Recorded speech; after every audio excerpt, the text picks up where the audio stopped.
let's not focus on Saran Saheb in the sense that हमको सरन साहब को नहीं समझना है. We are using him to convey something, and that what we want to convey is not something specific, like a, you know, it's not logic. It's when I read Saran Saab, yeah, when I read a little bit of Gandhi ji in Pehle, or when I spoke to or read Dharampal ji, uh, all that did something to me. So I can't claim that I know Dharampal ji, or I know Mahatma Gandhi, or you know, and that's not. I mean, that's I'm not really very bothered about that. It must, whatever I read, any serious stuff with a certain intention to know meaning. Now you'll say to know what? I would say to know reality, to know how what it is all about. So if that be the case, then let's use Saran Sahib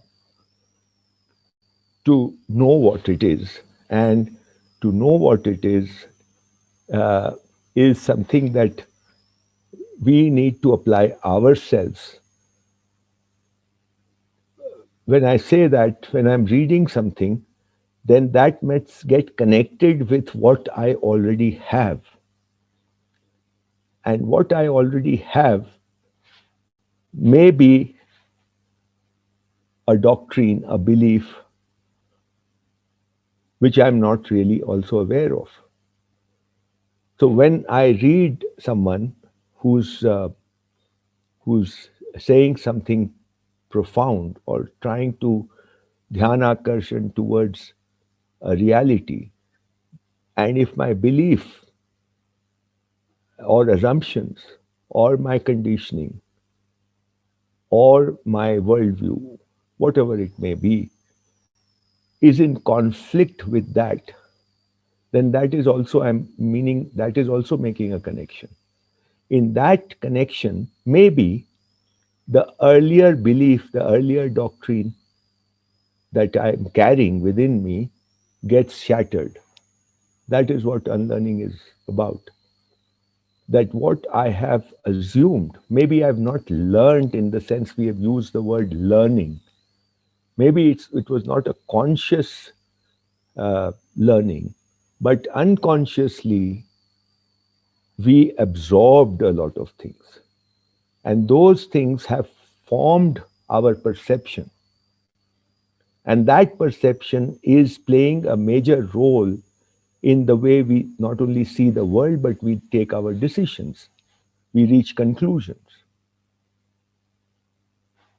If that fundamental core from where that decision making, that conclusion making is coming from, gets challenged, that is also making a connection. It can happen the other way also, that we have done something already and it sort of gets aligned when I'm reading Saran. It gets aligned with what is already there within me because I've already done some work in that direction. So, in this reading, you are at the center stage. That's what, and that this is a suggestion also I will make. Put yourself in the center of things, not Saran. Use Saran to look within yourself. I mean, that connection must happen. If that happens, then unlearning is an outcome of that. I see unlearning as something which happens because of something else. We don't have to do something for unlearning. Because if we do something for unlearning, then it's again another belief that we are, replacing one belief with the other. And that is not the intention of this, because modernity has basically given us a belief system, given us a doctrine, given us a worldview. We can use different words and they are slightly different meanings, but fundamentally they are talking about perception. The perception which is the most important thing, uh, that is the way we see the world. We have the ability and the power to see truth as well, even though the perception is there, but we can see truth. Maybe not the whole truth, maybe not where everything gets connected and everything becomes very clear, but we have seen, we have that glimpse. And that is something to hold on to, because that is truth. So, how, how do you, I mean, that is what we are all after, isn't it? Truth. Unchanging, perennial, eternal. So I think that is something that we have to invoke and build our confidence on that, if I may use that word. That yes, I know, I have the capacity to know that I have already known a little bit. And that is something that again and again, that should be not forgotten. We are not a slate on which anyone can come and write anything on it. That's what's happened till now. But now I know that it is possible that I have already something on that slate which is truth. So this is how I see it. And if you ask me each and every word and every sentence, I'm speaking for myself. I am not too bothered whether I know each and every sentence, or I can make out, I can claim that I know Saran Saheb, or I uh, this is what he meant. I don't know. This is what I got out of it, and that's what's important for me. What you get out of it. You are the one who's seeing. You are the one who's concluding every moment. And that is what this Saran is trying to reach, or when you read him, maybe you can reach there. Let it challenge you or let it validate you, whatever. Mm. Sometimes you'll get challenged, sometimes it will get validated. But we have to, if I can use the word faith, Mm. you have to, I mean, again, I'm speaking from myself. I have the faith. I have not seen it, but I have the faith and I believe that everything is connected with everything. It's all an interconnected world and universe that we are living in.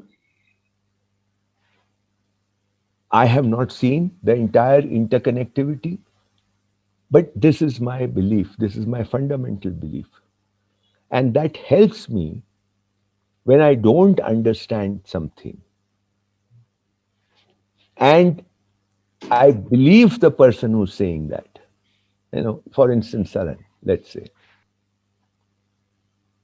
So don't bother about each and every word. Get the flavor of it. I'm not saying don't try to understand words. Of course, do that. But don't be too obsessed with that. Get a general sense of what he's trying to say and stay with it. That would be my suggestion. Stay with it. Let it work within you and see what happens. Try and connect different things which are lying in different segments within us. They have not got connected. Try and see that. Modernity is just a word, but what does it mean to me? How is it? Is it impacting me? How is it? If it is impacting me, how is it impacting me? We have already spoken about sthiti and gati.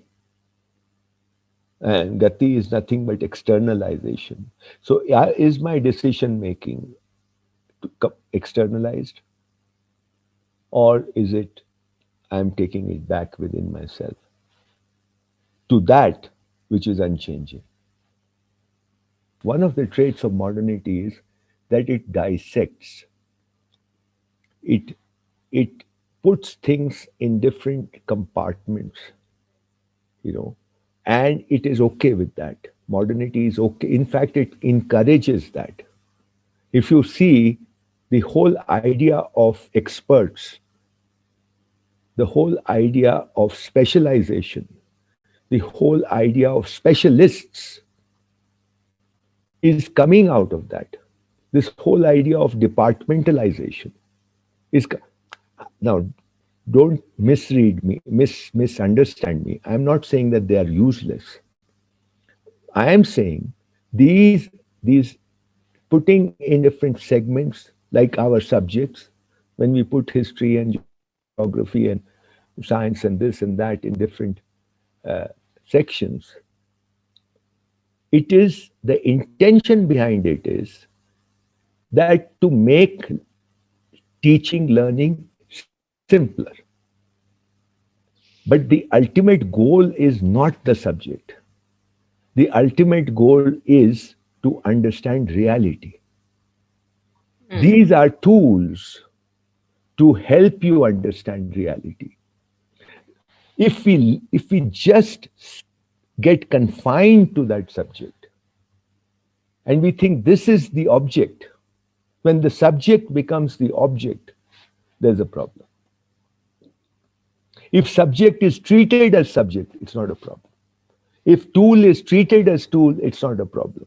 If words are treated as words, it's not a problem. But if words start replacing the meaning and the reality, it's a problem. If subject starts replacing the objective, it's a problem. So take the wholeness is very important. Mm. I think in tradition, samagrata, the wholeness is of that is what we are looking for. That is what we are searching. That is what we are yearning for. Right now, what is our problem? Even the human modern people, what is the problem? We have divided our life also. No, this is office time. This is home. This is friends. This is family. This is this. This is work. This is pleasure. That's where the problem is. Imagine a life where it's all kind of integrates. That doesn't mean that you are doing everything together.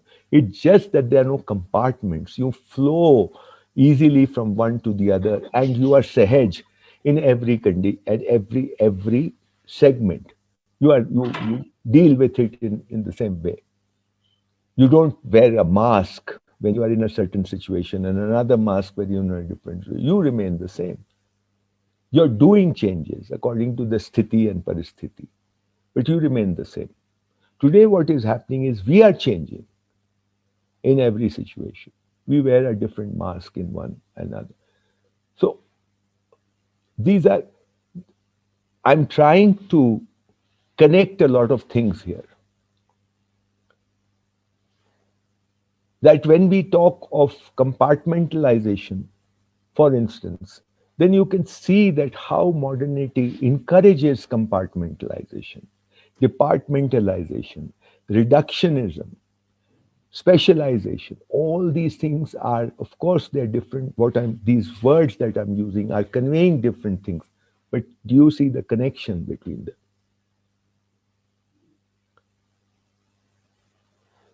So I believe that Saran is not talking logic. Of course, when one is writing in prose, which Saran Saheb is doing, the very fact that he's writing a sentence, there is logic in it. The grammar itself ensures that there is a logic. Every language has a grammar, and that grammar gives it a certain logic. So that way there is a logic there. But he is seeing something. If you read him, don't don't stress yourself. That's what I would say. Read him like easily. Of course, if you don't understand a word at all, then look at the dictionary if you have to. But try to get the wholeness of it. Mm. You know, try to get the picture. try. I believe he is seeing things. It's not coming out of his logical brain or logical mind. It's something like a seer sees, and he's trying to convey that. Of course, he's spoken about, what kind of a school it is, but that's fine. But then he's saying, he's saying much more than that. You know, why the idea of a school? Why you need this kind of a school? He is trying to address that. You know, so be a little speculative, be a little imaginative. Let yourself, I mean, when great people talk like Raman, or Raman hardly spoke, but I mean, uh, they, it is said that don't apply your mind, just listen, just listen. Krishnamurti has spoken a lot about this. Just listen. Don't at that time just listen. Don't apply your mind to, reasoning and all that. Just listen. So I would say when you are reading Saran, just listen. Because you see, this is again a problem of modernity, that we have forgotten how to listen. We are focused on reading, whereas Indian tradition has been largely an oral tradition. Because listening, the ear is different from the eye. Of course, Saran, we can't hear him. We have to read him through the eye. But can we read as if we are listening? That's what I'm saying. And there's a दोनों में फर्क है ना, reading and listening. आप music पढ़ नहीं सकते ना. You can't read music. You can't. You'll have to listen to music.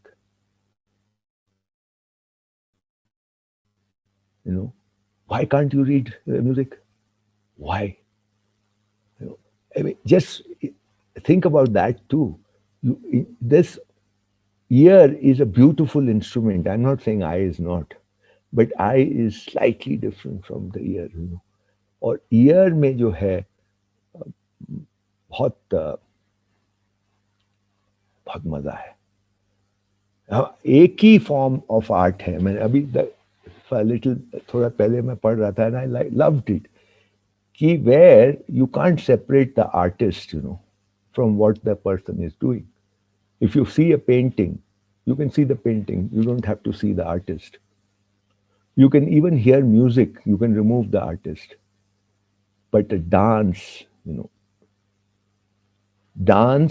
is something that you listen and you see both. Or dance में you can't remove the artist. तो हम अभी क्या, in this modernity, things have been separated almost violently. Can we keep these things in mind, that he is perhaps also talking, Saran Saheb is also talking of the wholeness,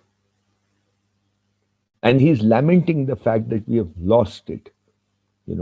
How do we change the perception, so that our eyes and our ears are able to see the sensations, etc. He's talking about that lost innocence of the child, because child sees things in wholeness. We have been indoctrinated, we have been fed somehow to see things by separating them. I mean, for instance, when we see a tree, what do we see? Sometimes just go and see a tree. What do we see? We only notice the leaves, we notice the branches, we notice the trunk, etc., etc. Do we notice the space which surrounds it? Do we notice the space in between the leaves? You know, and if that space was not there, you won't see the tree. That is the context in which the tree is, right? And the existence of the tree in our eyes and our brain and the image is dependent on the space in which that tree exists. And yet, we don't see that space. Isn't that very strange? What has happened? So, the wholeness is what is most important. It's there in front of us, and we've been indoctrinated to see a small portion of it. And when we see a small portion of it, then we are vulnerable to being manipulated. This just came to me right now. But I think I'm on the right track when I say that if we don't see the whole picture, and we are trained to see a very small portion of it, and we assume it to be the whole, or we assume it to be complete, then we are subject to being, we are vulnerable, and we are prone to being manipulated. इसको सचमुच में poem की तरह पढ़िए. Poem को पूरा समझा नहीं, फिर भी मजा आता है ना. आप बहुत मेहनत मत करो इसमें. हम इतना ही कहेंगे, डोंट स्ट्रगल. यस, एफर्ट तो है, लेकिन कैसे बोलूं, इतना स्ट्रगल मत करो.